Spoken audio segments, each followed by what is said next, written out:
Good evening all of you and welcome to this session. ये बहुत ही emergency type का सेशन मुझे कंडक्ट करना पड़ रहा है अभी।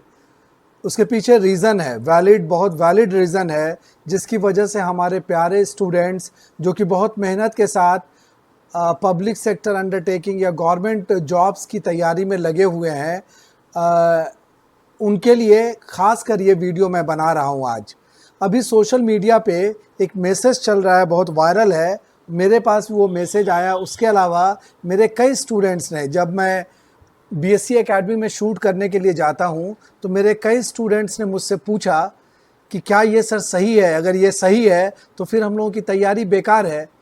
तो मैंने कहा, मैंने पहले मैसेज को पढ़ा और अच्छे तरीके से उसको समझा और बहुत ज़रूरत समझी कि तुम लोगों को इसके बारे में बताया जाए कि what is the fact behind this और सिनेरियो क्या है। जो मैसेज अभी आया है वो ये है, सभी मंत्रालय, विभागों एवं सरकारी निकाय में सरकार ने सरकारी नौकरी पर प्रतिबंध लगा दिया है। This is the message which is highly disturbing for all the aspirants.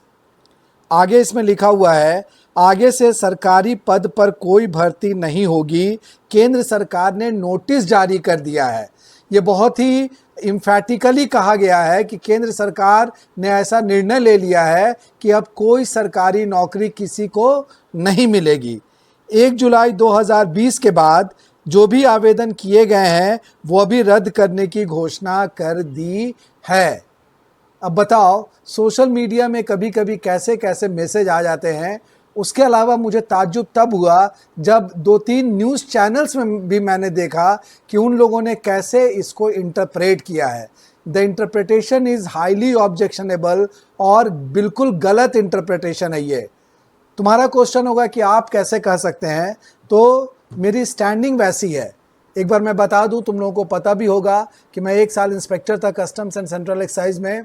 उसके बाद करीब 16 साल मैंने एलआईसी में नौकरी की as a direct recruit officer, वहाँ पे सीनियर ब्रांच मैनेजर था। जॉब छोड़ने के बाद फिर मैं टीचिंग लाइन में आया और यहाँ पर मेरा 10 साल का एक्सपीरियंस है। तो I am competent enough to interpret this type of notifications और दिस टाइप ऑफ ऑर्डर्स। अब ये जो व्हाट्सएप पे या सोशल मीडिया में ये जो मैसेज चल रहा है, इसका आधार क्या है? आधार डिस्क्रिप्शन बॉक्स में होगा। व्हाट्सएप का वो मैसेज भी तुम्हें डिस्क्रिप्शन बॉक्स में मिलेगा, तुम उसको पढ़कर आराम से देख सकते हो। वैसे एक बार अपनी तसल्ली के लिए उसको देख लेना, वैसे मैं उसको इंटरप्रेट करता हूँ।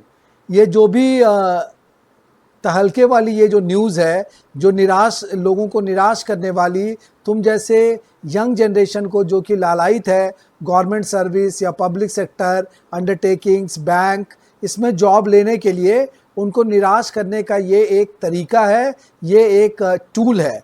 But you should not be swayed away by this. देखो, इसका जो आधार है वो government of India, ministry of finance, department of expenditure, north block का एक ऑफिस मेमोरेंडम है जिसकी डेट है 4 सितंबर 2020। सबसे पहले तो हमें ये समझना पड़ेगा कि this is not an office order. Order और मेमोरेंडम में डिफरेंस होता है। मेमोरेंडम इज़ समवॉट इनफॉर्मल, ये उतना फॉर्मल नहीं होता। नंबर 1, ये एक रिटन मैसेज होता है जो बिजनेस में या डिप्लोमेसी में इसको यूज़ किया जाता है और जिसको फ्यूचर रेफरेंस के लिए भी रखा जाता है। तो this is memorandum, not an office order. और वो भी गवर्नमेंट को ये क्यों इशू करना पड़ा, मिनिस्ट्री ऑफ फाइनेंस को, उसके पीछे बैकग्राउंड है। अभी जो कोरोना वायरस की वजह से जो लॉकडाउन हुआ,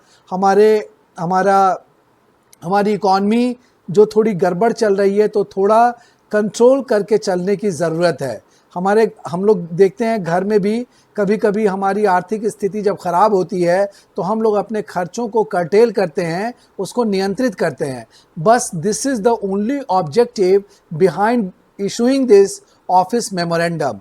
इसमें 2-3 पॉइंट पे ज़्यादा डिटेल में मैं नहीं जाऊंगा, लेकिन जो 2-3 इम्पॉर्टेंट पॉइंट्स है वो तुम्हारे साथ शेयर करता हूँ। ये ऑफिस मेमोरेंडम का जो सब्जेक्ट है, सब्जेक्ट पर भी गौर करना। इसमें ये कहीं नहीं लिखा हुआ है blanket ban on government jobs.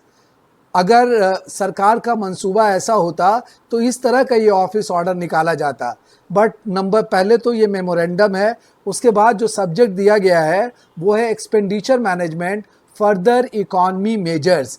Meaning इसका समझना पड़ेगा, ये एक तरह का एक्सपेंडिचर मैनेजमेंट है, जो व्यय है, व्यय की व्यवस्था है, व्यय का प्रबंधन है। आगे लिखा गया है कि ये इकॉनमी मेजर्स है, कैसे उपाय सुझाए गए हैं, वैसे उपाय जिससे कि हमारे खर्चों में, सरकारी खर्चों में कुछ कमी आ जाए। इसमें जो 2-3 पॉइंट्स दिए गए हैं वो ये हैं। पहला है एडमिनिस्ट्रेटिव एक्सपेंडिचर, उसको कैसे नियंत्रित कर सकती है सेंट्रल गवर्नमेंट की जो भी डिपार्टमेंट्स है सेंट्रल गवर्नमेंट के अंडर में, उसको सजेशन दिया गया है कि आप लोग ये काम करें। उसमें पहला पॉइंट है कि अगर आपका डिपार्टमेंट बुक्स, जर्नल्स ये सब पब्लिश करता है तो उसमें भी काफ़ी खर्चे आते हैं, तो उसको अभी पब्लिश करने की ज़रूरत नहीं है। फॉर द टाइम बीइंग इसको कंट्रोल करके रखना चाहिए।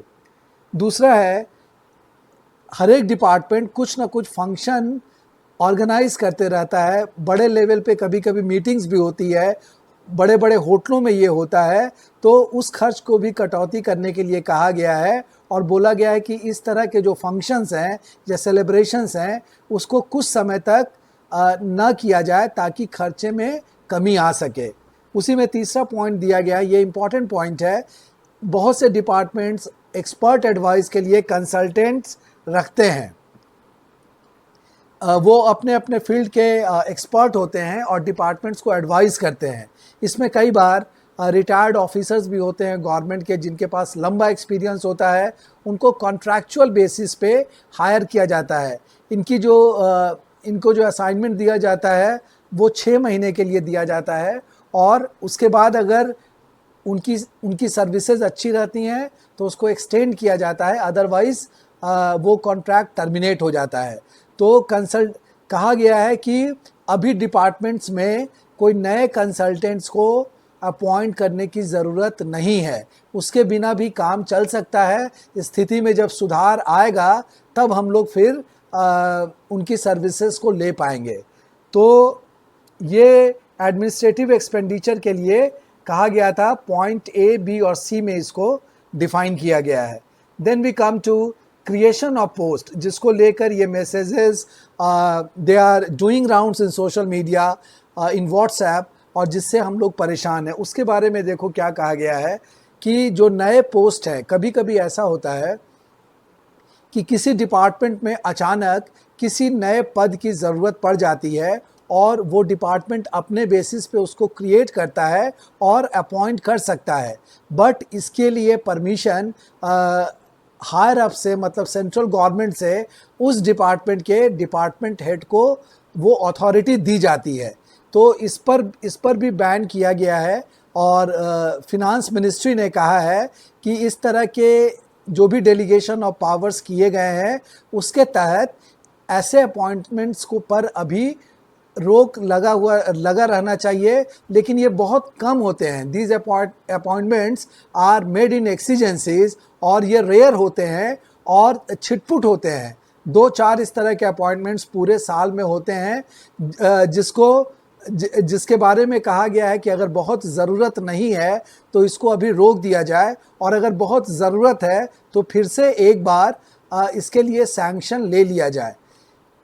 यही बातें इस ऑफिस मेमोरेंडम में कही गई हैं। इसमें कहीं ऐसा नहीं है कि एसएससी ने जो वैकेंसीज अनाउंस की है, जो एग्ज़ाम लेने वाला है वो एग्ज़ाम्स नहीं होंगे, या इन एग्ज़ाम्स के थ्रू जो रिक्रूटमेंट होने वाला है उस पर ब्लैंकेट बैन लगा दिया गया है और कोई भी सरकारी नियुक्ति नहीं होगी। ऐसा इस ऑफिस मेमोरेंडम का बिल्कुल भी आशय नहीं है।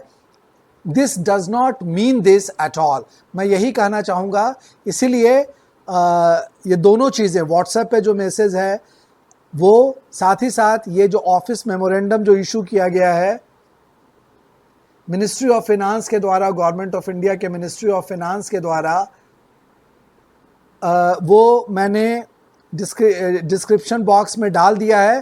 तुम इसको खोल कर पढ़ भी सकते हो, and you will be 100% assured कि ऐसा कोई इंटेंशन गवर्नमेंट का नहीं है कि हमारे यंग जनरेशन को सरकारी नौकरियां नहीं मिलेंगी। इसीलिए at the end of this session I would again advise all of you कि अपनी तैयारी में जोर शोर से लगे रहो। आने वाले समय तुम लोगों के लिए बहुत अच्छा है। बहुत से पोस्ट्स आएंगे जिसमें तुम क्वालिफाई करके एक अच्छा करियर बना सकते हो, एक अच्छे फ्यूचर का निर्माण कर सकते हो। With these words I conclude this session, this very important session, जो कि मुझे लगा कि मुझे अपने स्टूडेंट्स तक अपनी बात को पहुंचाना चाहिए। और मुझे सच में ताज्जुब हो रहा है अपने उन न्यूज़ चैनल्स का जो बिना मामले की तह तक गए बिना चीज़ों को ठीक तरह से समझे बगैर इस तरह के न्यूज़ मार्केट में स्प्रेड कर देते हैं, जिससे सुनने वाला बहुत निराश हो जाता है। So beware of this type of channels. और इस तरह का जब भी कंफ्यूजन हो, you are always free to ask me कि सर इस तरह की जो चीज़ है इसका इंटरप्रिटेशन क्या होगा। Okay then, thank you, all the best.